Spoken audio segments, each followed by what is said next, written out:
Assemblea regionale delle piccole e medie industrie a Vicenza. In Italia e nel Veneto le PMI, cioè le aziende con meno di 250 dipendenti, svolgono un ruolo centrale dell'economia italiana, rappresentando più del 99% e occupando l'82% dei lavoratori dell'industria. Dal presidente nazionale di Confapi, Paolo Galassi, sottolineata la forte vocazione all'internazionalizzazione.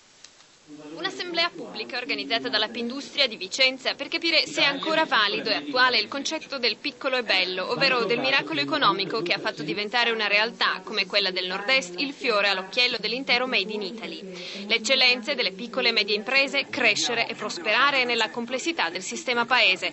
È stato il tema dell'incontro al quale hanno partecipato anche Paolo Giarretta della Margherita e Renato Brunetta, vicepresidente della Commissione Industria del Parlamento europeo. La qualità delle piccole realtà, come è stato spiegato da Sergio Dalla Verde, presidente della Pindustria Vicentina, rappresenta la competitività sui mercati internazionali. Ma qual è il suo valore aggiunto? La flessibilità.